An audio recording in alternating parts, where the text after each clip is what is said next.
Ahojte, vítajte na kanáli Urob si sám. Dnes mám pre vás návod na šal z tejto krásnej priadze, ktorá vyzerá ako falošná kožušina. Je to veľmi chlpatá priadza, hebučká, mäkká, ale samozrejme nie je to teda skutočná kožušina. Táto priadza je veľmi zaujímavá, ukážem vám, ako sa s ňou pracuje, ako vyzerá, poďme na to.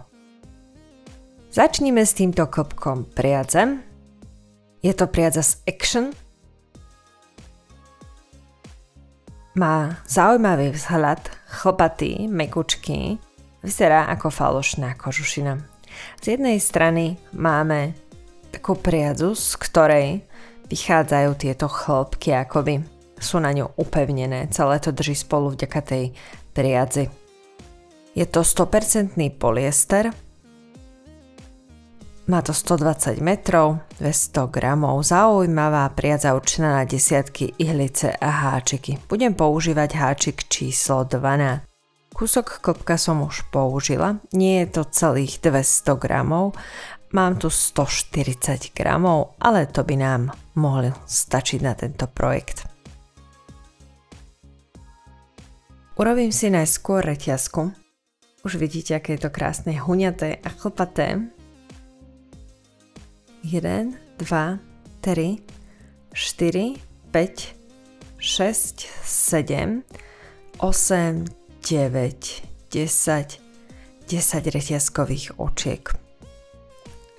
Urobím 2 očká ešte kvôli výške a budem háčkovať naspäť polodlhé stĺpiky. 2 očká z konca riadku ešte vynechám, nahodím do 3. očka, zapichnem háčik, mám na háčiku 3 slučky, no a všetky 3 ich teraz zháčkujem.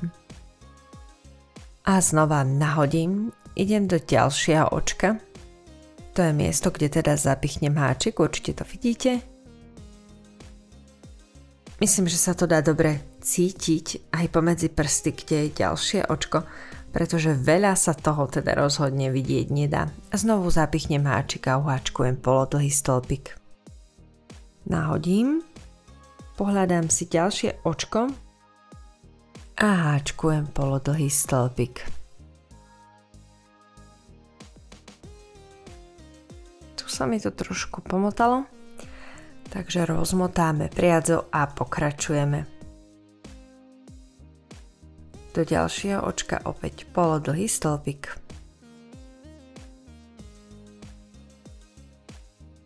Dá sa to dobre cítiť, kde je ďalšie miestečko pre stĺpik. Vidieť sa to ozaj nedá, ale dá sa s tým pracovať tak, že pomedzi prsty to vždy ucítite.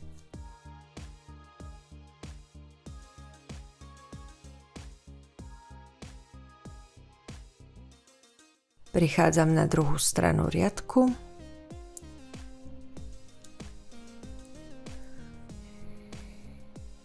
Ešte tu mám jedno očko.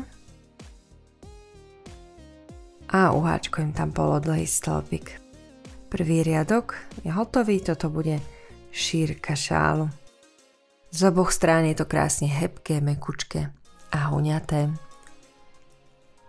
Teraz nebudem zapichovať háčik do očiek v tomto ďalšom riadku, ale budem zapichovať pomedzi telá stĺpikov. Keď to trošku roztiahnem, dá sa vidieť, kde je priestor pomedzi tie stĺpiky. Pretože do tých očiek by to bolo naozaj veľmi zložité nevidieť štruktúru očiek.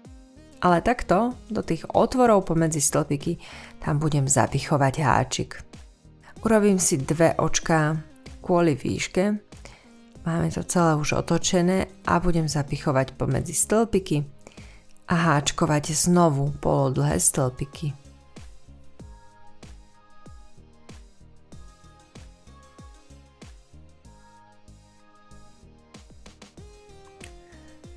Takže polodlhý stĺpik, zatiaľ si to posúvam pomedzi prsty a hľadám ďalšie miestečko pre stĺpik. Tu sa mi to vyšmyklo, to nevadí, pokračujeme ďalej. S tou priadzou sa pracuje veľmi príjemne s týmto hrubým háčikom. Ale je to teda trošku šmiklavé, dá sa povedať.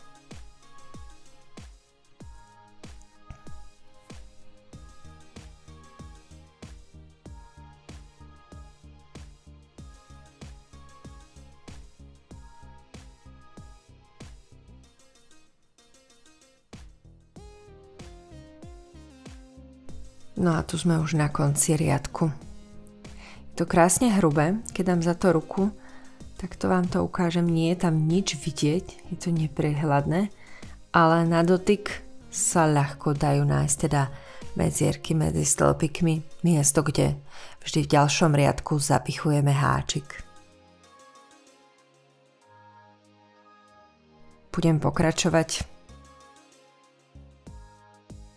Mám pre vás update.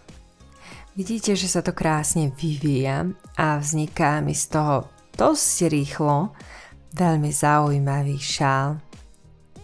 Priadza je dosť hrubá a je v podstate určená na hrubý háčik, čiže nám to pribúda veľmi rýchlo.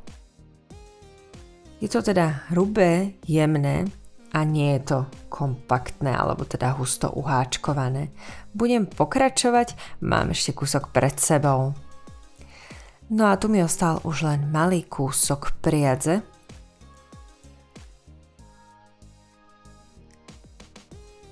Šál budeme ukončovať.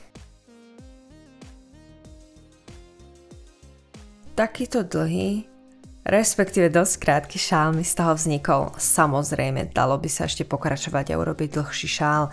Ja teraz tieto dva konce zháčkujem a vznikne mi z toho krásny tunel.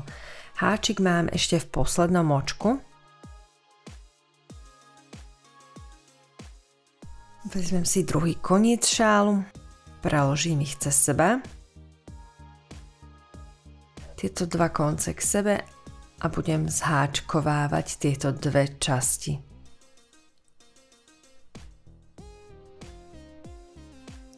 Prechádzam teda cez obidve strany a vlnu prevliekam rovno cez očko na háčiku.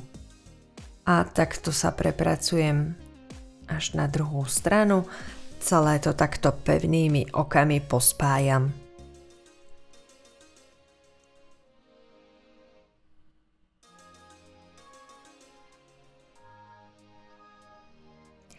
Na dotyk cítite, kde sú tie očká a kam treba zapichnúť háčik. Čiže tadiaľ háčik prevlečiem, vlnu vyťahnem a rovno prejdem cez očko na háčiku.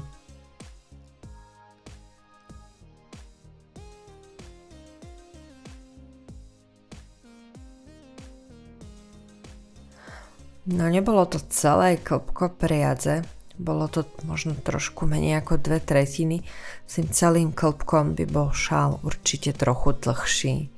Môj je relatívne široký, ale vznikol z toho teda iba tunel, nie dlhý šál.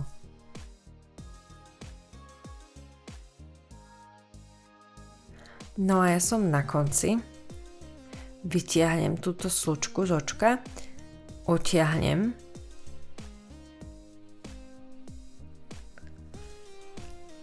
Toto je koniec a trošku ho utiahnem, zašijem ho a schovám.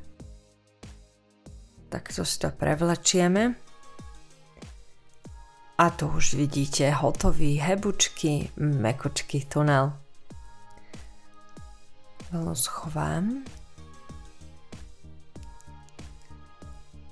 Toto je miesto, kde je to spojené. Tu máme šev, nie je ani viditeľný, v podstate sa tam stratí v tej chlpatej priadzi. Takže veľmi zaujímavé. Šál je hebučký, mäkký, na dotyk ako taký plyšový, mekučký šál. Mne sa veľmi páči, vedela by som si z toho predstaviť určite aj nejaké vankúšiky, skúšala som už aj čelenku.